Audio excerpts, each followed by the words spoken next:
Morning student. आज मैं जो 9th स्टैंडर्ड का थर्ड चैप्टर है स्वामी विवेकानंद, इसके बारे में आपको पढ़ाने वाली हूँ। स्वामी विवेकानंद एक स्टोरी है, इसके राइटर है जगदीश चंद्र बोस, आचार्य जगदीश चंद्र बोस। तो I thought everyone knows who is the Swami Vivekananda. Swami Vivekananda ji एक ऐसे व्यक्ति थे जो भारत के स्वाधीनता के लिए और भारत को अन्य देशों में परिचय करवाने के लिए विवेकानंद जी ने बहुत सारे काम किए थे। सबको पता है सर्वप्रथम अमेरिका शिकागो में जो धर्म सम्मेलन हुआ था, उसमें स्वामी विवेकानंद जी भारत को रिप्रेजेंट करते हुए उसी सम्मेलन में हिस्से लिए थे और उधर से ही उसे बहुत सारा शिष्य मिले थे। स्वामी विवेकानंद जी एक ऐसे व्यक्ति थे जो भारत के धर्म, संस्कृति, शिक्षा, इसके बारे में बाहर के और देशों में इसके बारे में ज्ञान फैलाए थे। तो आइए सब एक साथ मिलकर पढ़ते हैं स्वामी विवेकानंद। पहले मैं इस जो कहानी है इसको एक एक लाइन करके पढ़ूंगी और इसका जो इनर मीनिंग है आपको समझाऊंगी। आशा करती हूँ आप सबको समझ में आएगा। और ये कहानी थोड़ा बड़ा है तो इसीलिए मैं इसको 2 हिस्से में भाग कर लिए हूँ। आज मैं आपको पार्ट 1 पढ़ाने वाली हूँ। तो आइए चालू करती हूँ स्वामी विवेकानंद।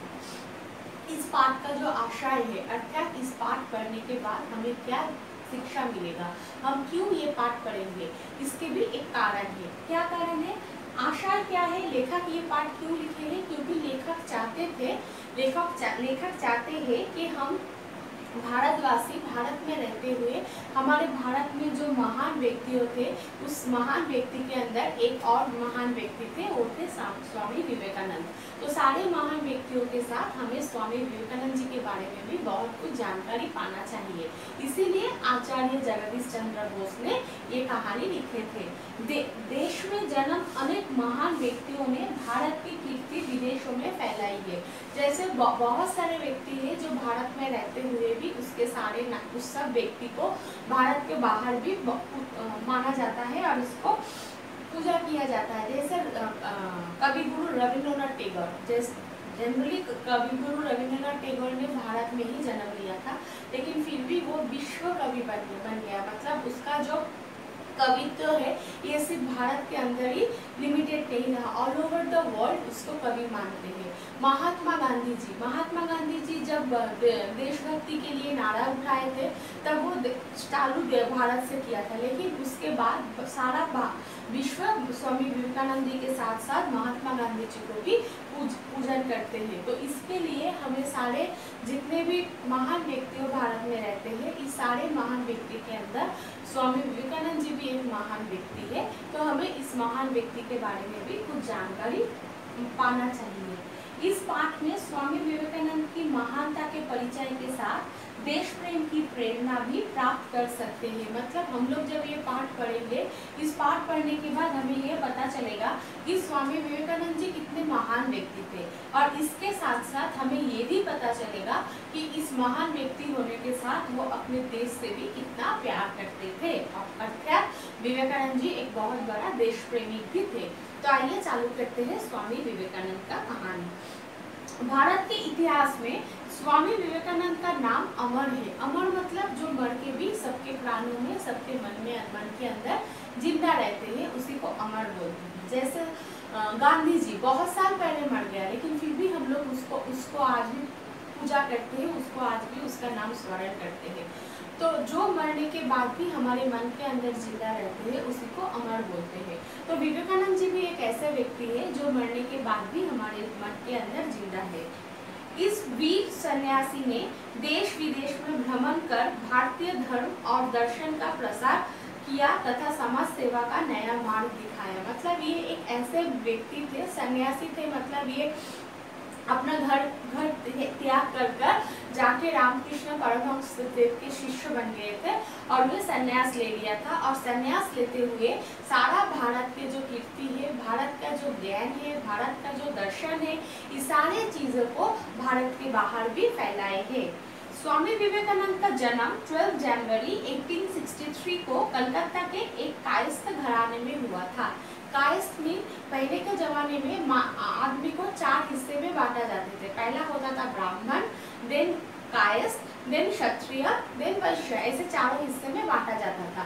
तो ऐसे ही एक हिस्सा था कायस्थ, मतलब जो ब्राह्मण नहीं था, ब्राह्मण से थोड़ा नीचू जाता था।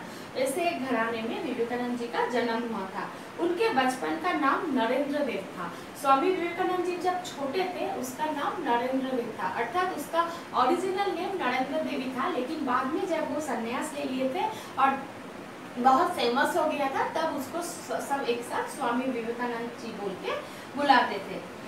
उनके पिता श्री विश्वनाथ दत्त एक प्रतिष्ठित वकील थे। उनकी माता श्रीमती भुवनेश्वरी देवी धर्मपरायण महिला थी।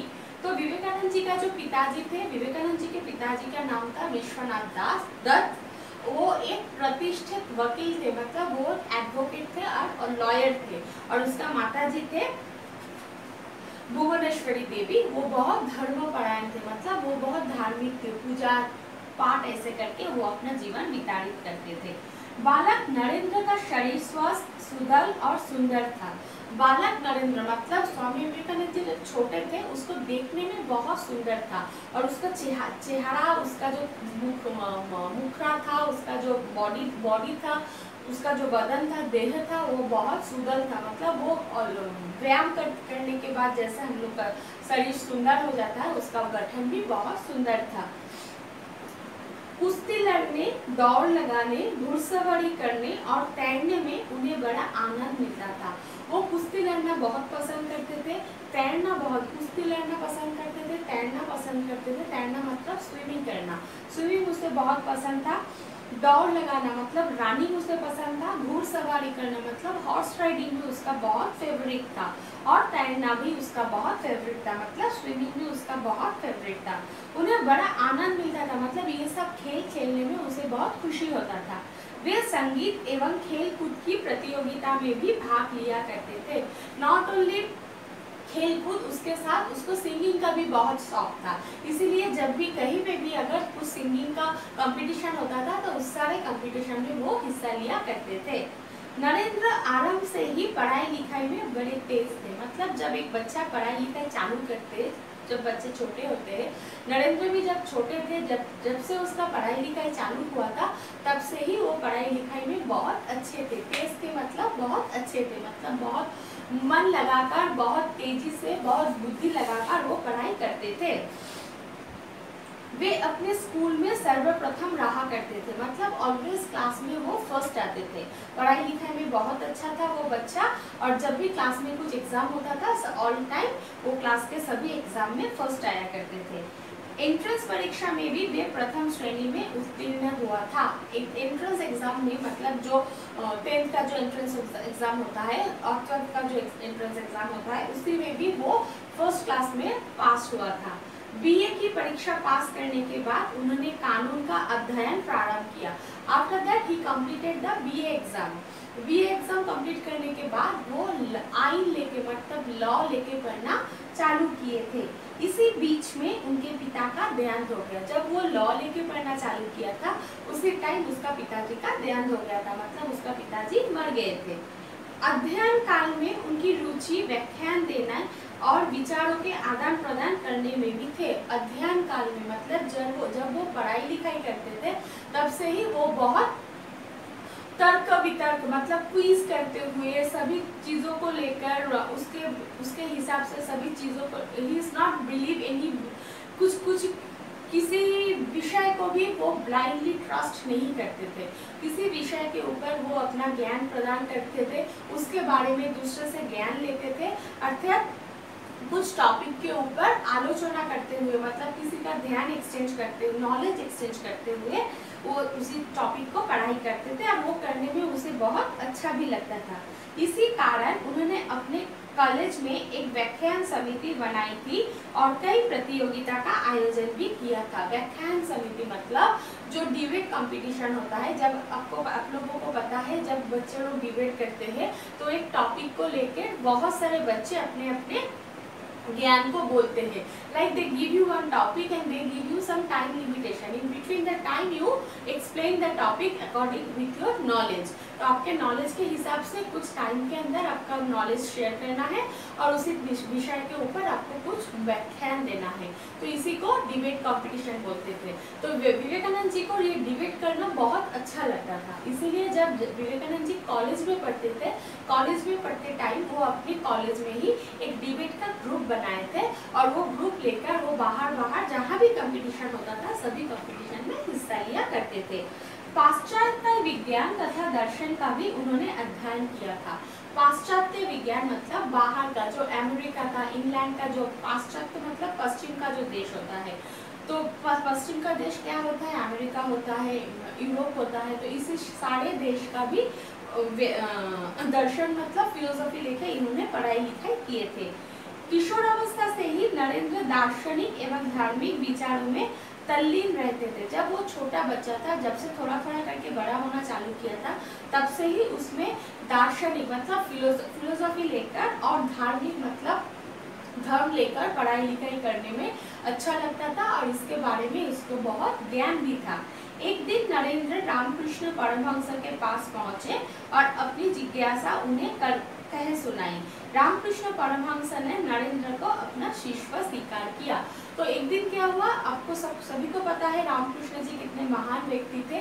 तो एक दिन नरेंद्र देव ने रामकृष्ण जी के पास जाके पहुंचे और उसके साथ उसका बहुत अच्छा से नरेंद्र जी के साथ रामकृष्ण जी का बहुत अच्छा से बातचीत हुआ और उसके बाद रामकृष्ण परमहंस देव ने विवेकानंद को अपना शिष्य बना लिया। तभी से ही रामकृष्ण परमहंस देव का सबसे प्रिय शिष्य नरेंद्र अर्थात विवेकानंद जी बन गया। स्वामी परमहंस ने के जीवन दर्शन से विवेकानंद इतने प्रभावित हुए थे कि उन्होंने अपने गुरु के संदेश का प्रसार करना चाहता था।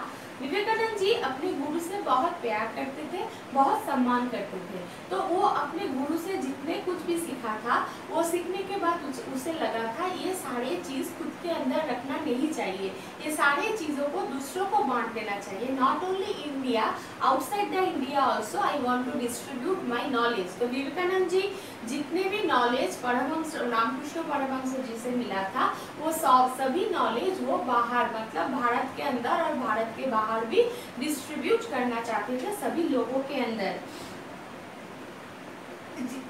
जनता को सत्य की राह दिखाने के लिए सितंबर सन 1893 को वे संयुक्त राज्य अमेरिका गया। मतलब अमेरिका में 1893 को विवेकानंद जी गए थे। उस समय वहाँ शिकागो नगर में सर्वधर्म सम्मेलन हो रहा था। अमेरिका के शिकागो शहर में सर्वधर्म सम्मेलन मतलब सर्व धर्म का लोग, जैसे मुस्लिम, क्रिश्चियन, जैन, हिंदू, बौद्ध, बाहर का जितने टाइप का धर्म का आदमी होता है, सब उधर जाके उस सम्मेलन में हिस्सा लिए थे और सभी अपने अपने धर्म का जो अच्छा है, क्या चीज़, क्यों हम लोग ये धर्म लेना चाहिए, क्यों हम ये धर्म को पालन करते हैं, ये धर्म हमें जीवन के क्या मार्ग दिखाएंगे, ये धर्म पालन करने से हमें क्या अच्छा चीज़ होने वाला है, क्या बुरा चीज़ होने वाला है, इस सारे विषय को लेकर बातचीत करने के लिए 1893 को अमेरिका के शिकागो शहर में एक सम्मेलन हुआ था और उसी सम्मेलन में भारत को रिप्रेजेंट करते हुए स्वामी विवेकानंद जी भी हिस्सा लिए थे। इस महान सभा में विवेकानंद ने भारतीय धर्म और तत्वज्ञान पर भाषण दिया। उन्होंने अपने देश में अर्थात भारत को रिप्रेजेंट करते हुए भारत के दर्शन के बारे में, भारत की शिक्षा के बारे में, भारत के धर्म के बारे में उस सम्मेलन में एक भाषण दिया था, मतलब एक लेक्चर दिया था।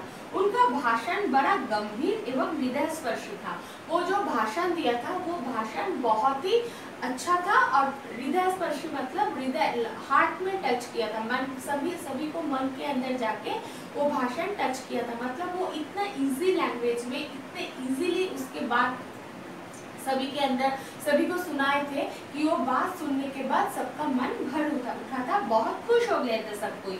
उनकी वाणी सुनकर श्रोतागण मुग्ध हो गए। उसके वाणी सुनकर वो जो वाणी बोले थे, मतलब विवेकानंद जी जो बात बोले थे, वो बात सुन के उधर जितने भी श्रोता था, जितने भी ऑडियंस था, एवरीवन वाज वेरी हैप्पी, बहुत खुश हो गए थे। कुछ समय तक वे अमेरिका में ही रहे और अपने भाषणों द्वारा लोगों का त्याग और संयम का पाठ पढ़ाया। वो सम्मेलन खत्म हो जाने के बाद भी विवेकानंद जी बहुत देर तक अमेरिका में रहा और अमेरिका के इधर उधर घूमते हुए उसके जो मन का बात था कि हमें क्यों ये हिंदू धर्म पालन करना चाहिए, आदमी को प्यार करना चाहिए, भगवान ऐसा नहीं मिलता है, अगर आपको भगवान से प्यार करना हो मतलब आपसे आदमी को प्यार करना चाहिए। विवेकानंद जी ने बोलते थे जीवे प्रेम, अगर आपने जीव से प्यार किया तो आपको ईश्वर से भी प्यार हो जाएगा। अर्थात अगर आपने आपके आजू बाजू में रहने वाले आदमी से, आपके घर के अंदर जो कुत्ता रहता है, जो बिल्ली रहते हैं, उन लोगों को आप प्यार करोगे, उन लोगों को आप खाना खिलाओगे तो आप शायद ईश्वर के पास जा सकते हो। उसी के अंदर से ही आपको ईश्वर मिलेगा। ईश्वर सब आदमी के अंदर रहता है, ईश्वर अलग बोल के कोई नहीं होता है। सभी का ईश्वर सभी आदमी के अंदर ही रहता है। अगर आप मनुष्य को प्यार करोगे तो ही आपको ईश्वर से प्यार करना होगा। जैसे करते हम लोग क्या करते हैं, पूजा करते हैं, बहुत घंटा तक भगवान के सामने अगरबत्ती लगाते हैं, धूप डालते हैं, फूल डालते हैं, प्रसाद डालते हैं। उसके बाद हम बोलते हैं भगवान मुझे एग्जाम में पास करवा दो, भगवान मुझे अच्छा नौकरी मिला दो। तो ऐसा नहीं होता है। अगर आपको सही में सच्ची में भगवान से प्यार करना है, सच्ची में भगवान का ब्लेसिंग पाना है तो आपको आदमी से प्यार करना चाहिए। जो खाना जो प्रसाद आप भगवान के सामने रखते हो, भगवान तो मिट्टी का होता है, मूर्ति होता है, पत्थर का मूर्ति होता है, या फोटो फ्रेम में एक पिक्चर आता है। It's not possible. कभी देखे आपने जो खाना, आपने जो प्रसाद लगा के भगवान का पूजा करते हो, वो प्रसाद भगवान लेके अपने हाथ से खाते हैं? कभी नहीं खाते। लेकिन अगर ये प्रसाद हम भगवान को नहीं देके एक गरीब आदमी को खिलाएंगे, जो आदमी बहुत दिन तक खाना नहीं खाया, जिसके सच्ची में वो खाने की जरूरत है, आप अगर ऐसे करोगे तो भगवान आपके ऊपर खुश हो जाएगा। तो विवेकानंद जी ऐसे ही बात बोलते थे, खुद को त्याग करो, मतलब खुद का जो आनंद है वो आनंद खुद के अंदर मत रखो, सबके साथ बांट लो। अगर आनंद आप सबके साथ बांट लोगे तो ही आपको खुशी ज्यादा मिलेगा। तो ऐसे करते हुए all over the America Vivekananda ji ने अपने भाषण दिए थे। इसके बाद वे इंग्लैंड और स्विट्जरलैंड भी गए और वहां उन्होंने सत्य और धर्म का प्रसार कर भारत के गौरव को बढ़ाया। नॉट ओनली अमेरिका, वो अमेरिका के भाषण देने के बाद उन्होंने इंग्लैंड भी गए थे और स्विट्जरलैंड भी गए थे और इस दोनों जगह में जाके ही सेम बात बोले थे कि अपने आपको प्यार से आदमी के साथ रहना चाहिए, खुद के पास जितने भी सामान है त्याग देना चाहिए, खुद के खुशी के लिए आप दूसरे की खुशी के लिए खुद का खुशी को भूल जाना चाहिए। मतलब अगर आप आदमी से प्यार करोगे तो ही आपको भगवान मिलेगा, नहीं तो नहीं मिलेगा। यही उसके बात थे। उनके विदेशी स्वामी जी के अनेक विदेशी स्वामी जी के शिष्य बन गए थे। मतलब स्वामी जी उधर जाके इतने अच्छा भाषण दिया था, उसके भाषण सुनकर उधर के बहुत विदेशी आदमी विवेकानंद जी के शिष्य बन गए थे। उनमें से कुमारी मार्गरेट एलिजाबेथ का नाम उल्लेखनीय है, जो स्वामी जी की अनुयायिनी बनकर सिस्टर निवेदिता के नाम से संसार में प्रसिद्ध हुए।